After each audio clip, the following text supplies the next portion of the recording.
plus cette petite flamme avec laquelle tu te lèves le matin. Donc, probabilité que notre vol soit touché. Ouais, allez. Juste que tu le décales un peu là. C'est Tolina. On dit salut les amis, c'est une bien famille. Ouais. Ah. Salut les amis, c'est une bien bien famille. Enfin, en famille restreinte. En famille restreinte. Voilà. Bon, vidéo un petit peu spéciale aujourd'hui, qu'on va essayer de... Enfin, donc on va sortir demain, donc il va un petit peu chambouler le planning des vidéos qui devaient normalement sortir, puisque bah, vous n'êtes pas sans le savoir que le coronavirus est en train d'impacter le planning de tout le monde. Donc avant ça, avant toute chose, voilà, on voulait relativiser. Hein, on est bien conscient que d'une, on est tous en bonne santé, personne n'est atteint dans notre entourage familial ou proche du coronavirus. Donc voilà, on n'est pas là pour se plaindre, on n'est pas là pour pleurer sur notre sort, parce qu'on est bien conscient que la santé, c'est ce qui passe essentiel. Avant tout. Donc voilà, petit disclaimer sur cette vidéo. Où, voilà, on galère tous à nos échelles, ça c'est sûr. Mais on est tout à fait conscient qu'il y a des gens qui galèrent beaucoup plus que nous aujourd'hui. Alors hier, ce qui s'est passé, c'est qu'on était en direct sur ESPN, on a suivi les actualités telles qu'elles tombaient. Heureusement d'ailleurs qu'on était donc on est à Portland à l'hôtel. Voilà. Heureusement, parce que dans le camping-car on n'a quand même pas les infos en direct. Je sais pas comment on aurait fait, ça se trouve on l'aurait même pas su. On l'aurait su rapidement, parce que grâce aux réseaux sociaux, ça va très très vite. Moi j'étais connecté aussi en temps réel sur Twitter pour voir ce qui tombait. Et voilà, c'est tombé comme un coup près. On voyait sur le match d'OKFC, même les commentateurs ne comprenaient pas ce qui se passait. Ils allaient donner le coup d'envoi du match, et puis finalement les arbitres ont pris les casques. Il y a quelqu'un d'OKC qui est venu les voir, ça a parlé même pas 30 secondes, hop, et puis les joueurs sont rentrés dans les vestiaires. Et là, tout le monde est resté stupéfait sur ESPN, qui est la chaîne principale pour la diffusion du basket ici aux États-Unis. Et nous, de notre côté aussi, pareil, on se dit mais attends, mais qu'est-ce qui se passe? Et une demi-heure, trois quarts d'heure après, paf, les annonces sont tombées. La première annonce qui est tombée, c'est celle que... elles sont arrivées de front, en fait, elles sont véritablement arrivées de front, où on a appris que Rudy Gobert avait été testé positif au Covid-19, voilà, et que la NBA suspendait véritablement la saison en cours. Et Trump qui parlait en parallèle et qui annonçait quasiment... Il a parlé un tout petit peu plus tard. Il a parlé, c'était 21h heure de Washington. Il a parlé à 21h heure de Washington. Donc en annonçant que plus aucun vol en provenance de l'Europe ne serait accepté sur le territoire américain. Voilà. Donc mes beaux-parents devaient nous rejoindre, ça tombe à l'eau. Enfin bref, du coup on s'est dit, waouh, qu'est-ce qu'on va faire? Parce que quand même, on se retrouve comme ça, dans les cordes, à se dire mais attends, on est venu à Portland ici, alors qu'on devait faire l'étape de Portland un tout petit peu plus tard, et puis on devait rejoindre des gens à Salt Lake City chez les Jazz. Des gens, notamment Rudy Gobert. Boris Dio et un ami commun que l'on a qui habite à Bordeaux, et on a fait passer Portland en fait juste avant. Donc cette étape-là, on l'a faite en avion, on est arrivé ici à Portland en avion, on a pris 3 nuits d'hôtel, donc ça nous a coûté un petit peu d'argent. Le match devait être ce soir, donc on va quand même aller à la salle. Mais voilà, il devait être là ce jeudi 12 mars. Et voilà, on se retrouve avec ces annonces télévisuelles, la saison suspendue. Donc là déjà tu sais pas trop, même si tu as une vague idée, parce que tu te dis bon, ça va pas être suspendu pendant 3 jours, mais tu le sais très bien. Et puis en plus, voilà, l'effet qui se coule, on te dit c'est Rudy Gobert qui est atteint de la maladie, et ça te fait chier, quoi. Ça te fait profondément chier. Donc voilà. J'ai les boules pour lui, parce qu'en plus je suis un peu du même style que lui, c'est-à-dire que moi jusqu'à maintenant j'avais tendance à dire c'est bon, coronavirus, c'est une grippe, arrêtons la psychose. Ici vous trouvez pas de gel antibactérien dans aucun magasin, c'est venu d'un coup, on n'a pas entendu parler, et puis d'un coup, bim. C'est aller vite, ouais. C'est aller À l'américaine. Alors, ce qu'il faut savoir, c'est que là, on arrive de Denver. Juste avant Denver, on était à Oklahoma City. Et c'est des grandes villes qui sont dans le cœur, dans le centre des États-Unis. Et, un peu moins touchées, peut-être. Beaucoup moins touchées. Beaucoup moins touchées. Les gens en parlaient très très peu.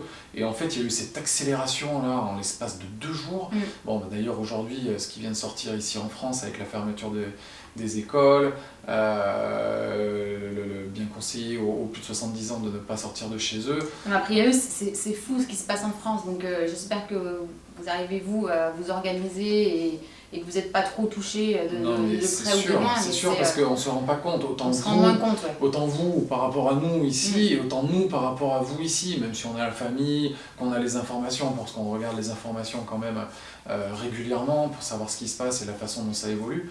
Mais c'est vrai que c'est vécu forcément d'une manière différente, donc on ne perçoit pas tout à fait les choses de la même manière. Et on voulait aussi vous remercier parce qu'on a reçu un nombre incalculable de messages de soutien, et il y a beaucoup de personnes qui nous ont dit on a vu que la NBA avait suspendu ses matchs, arrêté sa saison.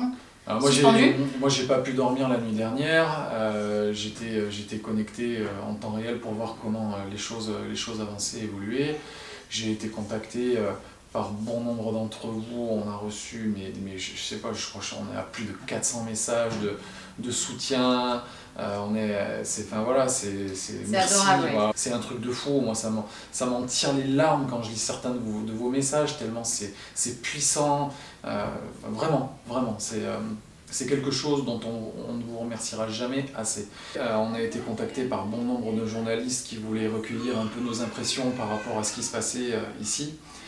Donc moi je suis resté au téléphone 4h, 5h, 6h du matin pour donner nos impressions, même si c'était véritablement à chaud et qu'on n'avait pas encore eu le temps véritablement d'encaisser tout ça. Disons qu'on en a parlé hier soir et moi j'ai dit ne réagissons pas tout de suite, on va attendre. On va pas prendre la décision trop hâtivement de se dire on arrête tout, on rentre en France, ça sert à rien de rester. On va voir, la nuit porte conseil, comme je dis, et ne jamais réagir à chaud. Ça, si j'ai un conseil à donner, c'est ne jamais réagir à chaud, laisser redescendre la pression. Donc du coup, on a dit on va leur filmer une vidéo, et on se doit aussi de vous donner réponse, parce que tu peux pas passer tout le temps non plus à répondre à tous les messages qu'on reçoit, c'est pas possible, donc au moins il y aura la réponse dans la vidéo. Ça sera plus facile pour moi demain de partager sur les réseaux sociaux la vidéo qu'on est en train de tourner maintenant, et que vous puissiez tous en prendre connaissance, et c'est bien comme ça. Donc il faut savoir que notre camping-car est payé jusqu'à la fin du road trip. Les vols retour sont réservés. Alors on rentre avec Norwegian, je sais pas si c'était une très bonne idée. Alors, le 16 avril, en fait il était prévu. Normalement on devait rentrer le 16 avril. Sachant que j'ai reçu déjà un premier mail de Norwegian qui nous prévient, attention, Norwegian annonce la suppression de 3000 vols d'ici début mai. Donc probabilité que notre vol soit touché. Ouais, elle est quand même assez importante. Aujourd'hui, c'est finalement la plus grosse inquiétude que l'on a. Elle est là. C'est-à-dire que voilà, c'est de se dire le 16 avril, on ne peut pas rentrer. Alors on sait bien qu'à travers nos papiers, si on ne peut pas rentrer, on nous laissera sur le sol américain, on ne va pas nous emmener à Guantanamo parce que nos papiers ils sont expirés. Mais la plus grosse inquiétude, elle est là, c'est si on ne peut pas rentrer, qu'il y a un souci en France avec un membre de notre famille et qu'on peut pas et qu'on n'est pas sur place, là par contre... Il y a 2 soucis, c'est d'une de ne pas pouvoir rentrer et 2 de tomber malade ici. Parce que voilà, on se dit que ça se propage tellement rapidement. Imaginez-vous qu'il y a nous on est déjà un peu plus costaud, un peu plus âgés, mais nos enfants, voilà, si jamais il y en a un des 3 qui tombe malade, on va se dire mince, pourquoi on n'est pas rentré. De ce que j'ai compris, mieux vaut attraper le virus très jeune que... mieux vaut pas l'attraper du tout. Mieux vaut pas l'attraper, mais quitte à l'attraper, si tu dois l'attraper, je crois que les enfants de moins de 10 ans sont... du coup, quitte à l'attraper, je préfère qu'ils l'attrapent en France. Voilà, c'est ça, c'est surtout ça en fait. Donc c'est tout ce mélange de choses. Et puis il y a quand même la troisième chose aussi, c'est que l'aventure, nous, et le financement de cette aventure est prévu à la base, on le répète, autour de la NBA. Et donc, parce qu'il y en a plein qui nous ont dit, bah c'est pas grave, profitez-en pour aller vous balader dans les villes. Non, mais donc, je conçois, hein, je rejoins. Oui, mais la première des choses, c'est que notre budget n'était pas spécialement prévu pour faire que des balades touristiques hors basket. Et puis je pense que de plus en plus de choses vont être fermées ici, comme c'est le cas en France. Donc ça va être de plus en plus compliqué d'aller faire nos courses, visiter des musées, je pense que ça va être aussi amené à être fermé. Là, on n'est pas trop dans les zones touchées, comme tu disais tout à l'heure, mais il nous reste quand même Los Angeles, qui est la partie la plus impactée au niveau coronavirus ici. Ça m'embête aussi de me dire, ah bon, bah on va rester, on va finir, mais il va falloir qu'on sélectionne ce qu'on doit faire. Et puis c'est aussi, et principalement, enfin en tout cas c'est ma façon à moi de voir les choses, c'est entre guillemets, et je dis bien entre guillemets, attention, il faut vraiment pas le prendre au pied de la lettre, c'est l'échec de ne pas être allé au bout de l'aventure, quoi. Ouais. Voilà, c'est pour moi un véritable échec. Bien évidemment tout ce que l'on a vécu jusqu'à présent est énorme, mais cette aventure elle était sur une saison régulière, c'est-à-dire c'était de faire toutes les salles sur une seule et unique saison, avec les mêmes équipes du début de la saison à la fin de la saison.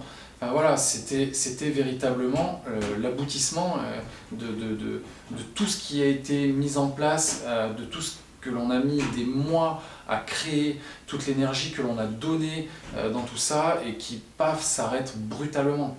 Donc j'imagine les joueurs du coup aussi dans l'état dans lequel ils doivent être maintenant. Bien sûr, mais tout, moi je pense principalement à tous les intendants dans les salles qui vivent de ça, tous ceux que l'on a croisés, pour qui c'est véritablement, c'est tout quoi, hein, c'est tout. Il y a 1-2 matchs des fois par semaine, c'est leur job, ils vivent de ça, c'est leur passion. Et là ils ont. Au-delà d'une passion, comme tu dis, c'est le job. Donc cette maladie-là, au niveau économique. Mais on sait surtout pas où ça va nous mener, c'est surtout ça la question. C'est que... Je vais récupérer mon café, je vais le laisser là. Et aujourd'hui, concrètement, la NBA donc, a annoncé une suspension de 30 jours, voilà, donc 30 jours fermes, mais on ne sait pas du tout, dans 30 jours, ce qui va en advenir. On sait très bien que l'évolution, elle est grandissante, qu'il va y avoir forcément encore du chamboulement dans plein de choses, certainement sur les voies aériennes, voilà, beaucoup de choses vont être gelées. Là en France aujourd'hui c'est les écoles, voilà. Il va y avoir encore plein d'évolutions, il y a des choses qui vont se remettre en ordre en attendant de bannir véritablement cette saloperie, mais c'est vrai que clairement voilà, on sait pas où on est, on sait pas, enfin on sait où on est, mais on sait pas où on va quoi. On a plein d'incertitudes. Donc ce qu'on s'est dit, c'est que déjà, bon, il faut qu'on retourne à Denver, on rentre demain soir, il faut qu'on récupère le camping-car, on va quand même faire les quelques parcs qu'il y a autour de Denver, voir comment évolue la situation et voir si on rentre avant la fin ou le 16 avril. L'enthousiasme il est plus là quoi. Il n'y a plus cette petite flamme avec laquelle tu te lèves le matin, parce que moi je planifie tout mon planning sur les matchs. Tu planifies ton planning ? Ouais. Ouais, il n'y a plus cette petite flamme qui fait que le matin je me mets sur mon planning avec l'organisation de mes matchs, de tout ce qui va autour, et il n'y a plus ça. Alors ouais, je suis avec ma famille, je suis le plus heureux des hommes, c'est clair, tout va bien, on va tous bien, mais voilà, c'est ce petit truc à côté qui va nous manquer. Comme tu l'as bien expliqué à un journaliste, je crois, quand tu donnais l'exemple d'un marathonien. Ouais, c'est ça, exactement. Tu as le marathonien qui s'entraîne en fait pendant 2 ans, il arrive à son marathon et puis il a un pépin, 1 kilomètre avant l'arrivée. Mais le mec, t'auras beau aller lui taper sur l'épaule en lui disant c'est bien ce que t'as fait, il va te regarder, il va te dire mais comment ça c'est bien ? Je me suis préparé et je suis pas allé au bout. Et le seul objectif que tu as, c'est d'aller au bout. C'est le seul objectif que tu peux avoir quand tu te prépares à tout ça. Aussi longtemps en tout cas. Donc du coup, il lui en est plus une autre. Non mais voilà, après c'est sûr que moi je suis pas allé au bout des choses, c'est clair. Et voilà quoi. On n'a pas envie de rester sur. C'est pas un échec, je n'appelle pas ça un échec. Mais on a envie de se refaire le trip comme on avait envie de le faire, comme on avait programmé de le faire à la base, c'est-à-dire sur une saison complète. Voilà. On a la chance, et je les remercie encore, d'être désormais soutenus par NBA Europe. Donc je pense qu'il y a plein de choses qu'on va pouvoir mettre en place. Après, niveau organisation familiale et scolaire, on va pas pouvoir le faire sur une année complète comme ça en camping-car parce que c'est trop compliqué. On va certainement le tourner différemment. Il va être vécu de la même manière, aussi intensément, c'est sûr. Peut-être même plus parce que... Certainement plus. Certainement plus parce que maintenant aussi qu'on arrive à connaître certaines personnes dans certaines franchises, mais franchement on s'est noué de liens avec des gens, mais ça peut même pas s'expliquer, c'est là quoi. Et de revoir et de se dire qu'on va pouvoir revoir des gens avec lesquels on a eu des feelings exceptionnels. Je citerai pas tout le monde et je suis persuadé qu'ils se reconnaîtront s'ils regardent la vidéo, mais voilà, c'est juste voilà, donc on vous fera une autre vidéo sur la saison 2, on va l'appeler comme ça. Mais voilà, on voulait déjà vous expliquer notre ressenti presque à chaud sur cette saison NBA qui est annulée. Bon, donc je le redis, par contre, la chose principale, c'est que voilà, on est en bonne santé. Non, mais c'est sûr. On relativise, on est chanceux déjà d'avoir vécu tout ce qu'on a vécu jusqu'à présent. C'était tellement fort en émotion que... Et on le redit, si on est là aujourd'hui, et si on peut éventuellement envisager de faire une saison 2, c'est principalement grâce à vous, c'est clair. Et ça, on vous en remerciera jamais assez. Donc on a passé la barre des 3000 abonnés, je ne sais pas si vous avez vu. Donc c'était un palier qu'on espérait passer avant la fin, donc c'est vraiment cool. Si cette vidéo vous a plu, le petit pouce en l'air. On continue à s'abonner et à partager. On partageait, hein, c'est ce qui va nous rendre encore plus forts. Et puis on vous envoie des gros bisous non contaminés Non. de Portland. Prenez soin de vous, prenez soin des vôtres surtout, c'est hyper important.